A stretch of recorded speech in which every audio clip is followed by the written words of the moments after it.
very welcome to the Boar's Head, where we're surrounded here by GAA legends, where we're going to have a chat about not your normal preview or review of the championship, just topics you want to hear about fashion in the GAA, how social media has affected the GAA, training methods and crack that goes on in and out of training camps, and lots more.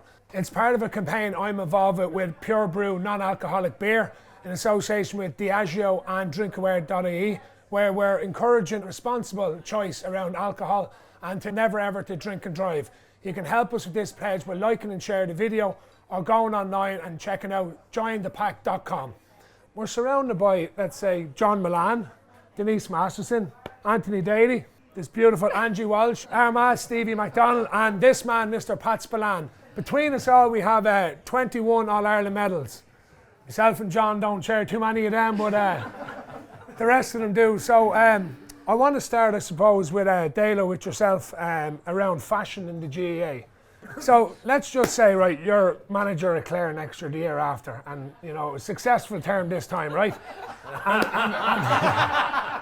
So let's just say it's All-Ireland final, you've given your rousing speech, 5 minutes to go, and out goes your main marquee forward wearing the most brightest, pinkest pair of boots you've ever seen. What do you do? I think if he can wear it and back it up, I don't have a great problem with it. If a fella can score 2 goals and 25 pints in an All-Ireland final and he's fucking naked, jeez, I'll take it. You know, fucking. I would agree myself. Yeah. I suppose how much the GAA's moved forward. Say, Pat, since the training days of, you know, you started 1974 with Miko, and do you feel that they're just more fitter nowadays in general, or do you feel that 40 laps stood to use a lot more then? The big difference in the 70s and 80s was it was the trainer, the manager was a one-man band. He did the training, he did the tactics, he did the coaching, he did whatever like that. He had a couple of selectors, and in our day we had a masseur, that was it. The masseur was usually assembled, he was either the man with the strongest arms in the parish or whatever like that, who went out to rip whatever knot you had in your muscle. These guys, what damage these fellas did in their time. But why was 40 laps of the field so good? One, it was a question of losing weight. Number 2, building up the stamina. And number 3, character. The fella who could give you 40 laps in the dead of winter, in the worst of the mud, that fella will give it you in the summer as well. But is it gone a bit extreme? Like, suppose, Stevie, I'll start with you. Where is the expectation of the fitness levels of players going to end? You've maybe one night off at county level. Club players being involved at that level now, you've got 4 nights that you're training, you're expected to train. You have to go and do your gym work, you have to do your band work, you have to do your rehab. With the training they're doing and the diet and all, is the crack just gone over, like, or what do you think? 100%. I think the majority of it now is all programmed. You know from day to day what you're going to be doing, week to week. Oh, 100%. Like, I think I wouldn't be playing now because of the level of commitment, like whatever happened fence to fence like, and a few stretches and you know, like fag in the dressing room. Yeah. That is my warm up at Leaving Seconds. Yeah. Not the fag. And the old tradition, you win a championship match, you warm down, you lose. Now good luck to that. I'm not warming down, you just walk off the field. Like certain players, like the old system, you know, you could go out, you play the Munster Championship, win your game. You know, you can go out and have that connection with the supporters, and I actually think the connection is nearly gone between the supporters and the players, because an awful lot of supporters probably don't know an awful lot of the players, and I think that's is a shame to see as well, going to come drifting into the game. And even like look at the speeches nowadays, like now they seem to just have to tick off boxes. Oh, I'm just have to thank 47 backroom staff, the team here, and thanks for coming and good luck. Dressing room speeches. Paddy one day, I always remember the one, I remember his final parting shot was he hit the ball off the floor, and there was fluorescent bulbs on the ceiling, but there was no cover for them. And I remember we left the dressing room with thousands of pieces of fluorescent bulb flying, stuck in our hair, stuck in everything as we ran out. And just yourself, you were captain 2010. Did you need to talk, or you were a silent leader? You get me? No, I wouldn't say I was a silent leader now, certainly not on the pitch, but like Pat, we probably would have met the night before and a lot of the talking would have been done there in tactics, but yeah, probably I would have had the last word going out.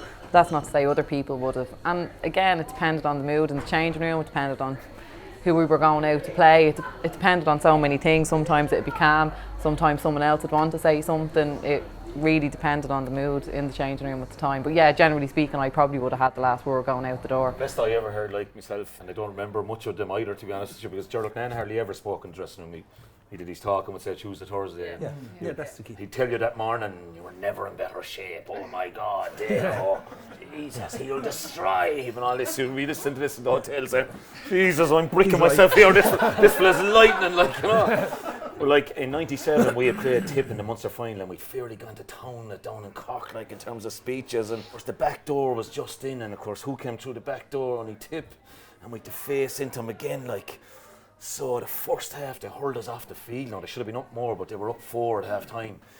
I'll never forget, like half time you'd normally expect him to react and say something, but we all kind of thought he was sulking, So I was doing my best, and Brian Lawn and a few more to say it's not gone. 35 minutes, and then they were knocking on the door as they do in Croker, like say, come on, time to get back out, tip her out.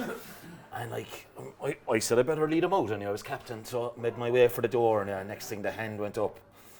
3-word speech that I'll never forget. Men needed now. Oh, yeah. That one lived with me, Yeah. Yous were lucky, I believe, to play at your top level with no social media. If a Cork or a Mayo man didn't like Pat's plan, he had to find out where your address is, write you a letter, get it to the post box. You had a choice whether open letter, which you probably didn't. If social media existed when yous were in the height of your career, would you be on Twitter or would you be on Instagram? Some person had a mock Bebo page of me, right? So I never went near Twitter or Facebook since.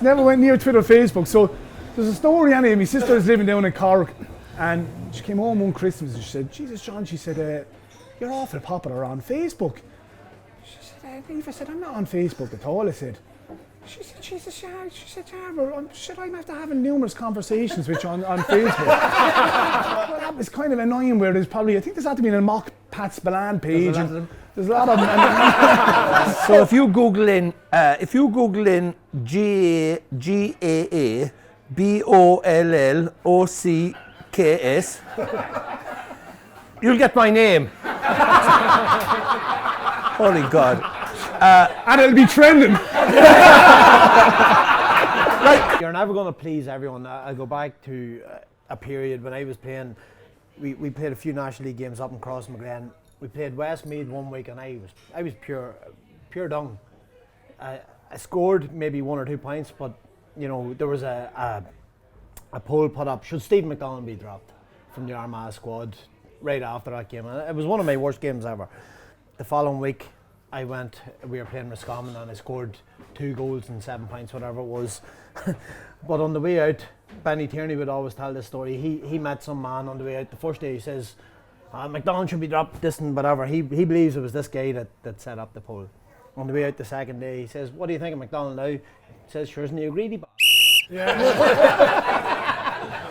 Because like some of the nights out, everything will say that if they were celebrating whatever, like you can see the whole night on whatever Snapchat or Instagram the next day. Like there's no hiding anymore, and like there's so many things, and there's a camera stuck in your face, everything that you're doing. So I think it's really hard on them, and there's just no escaping it, and like you can be the toughest person in the world, but like if you're reading negative comments about yourself, like obviously it's going to seep in. And it probably would have a big impact on them. You can take a lad roaring at you from one side of the pub to another, but you go home, you're in your house, and you look at your phone, read it. And like everyone's human at the end of the day. Like to talk about the relationship that the GAA has with alcohol, which, as you know, is fairly prominent, and it has been tradition-wise. So what way would you look at the drinking culture from them days, Pat? Well, look, I mean, we were one extreme in those days, and 'twas you live life in the fast lane.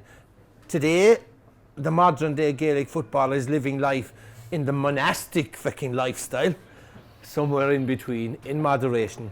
Yeah, well, I suppose there's 2 different ways of looking at it. I think socially, football aside, I think young people don't necessarily drink the same way now. I think that's changed, and I think the whole mentality around drink is changing.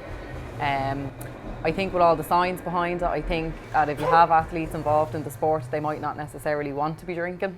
You can still have that cracking camaraderie without it, and I do think that's becoming more and more prevalent in the sport, yeah, definitely. I'd agree, and I suppose what I actually want to talk to you about is going from hero to zero. Stevie was saying before that he go to an Armagh game, and a lot of young Armagh supporters don't even know who he is, I think it's disappointing, but that's what you have to do, and you're so used to, during his time, people tapping your back, John Milan, Dalo, Denise, Angie, Pat, well done, and now it's like, no one cares about me. So do you feel, from GA players' point of view got when that's gone. But the clubs play a major part as well. You know, ultimately you get onto your county scene, you make your name and you make the headlines because of your county, but you know, you come from the club first and foremost, and you go back to the club at the end of the county. And even, like say, at least from your own point of view, is it important that when you've given so much commitment to the cause that you have something, as Dale said, to replace it? Like from yourself, you would have won the All-Ireland, and then they're very successful at the minute, and you have to look on from the side and go, oh God, I'd love to be there. But Yeah, I'm probably a bit different. I kind of just, I suppose, roll with it a bit. I was on to the next stage of my life. I started a family, so I maybe replaced it.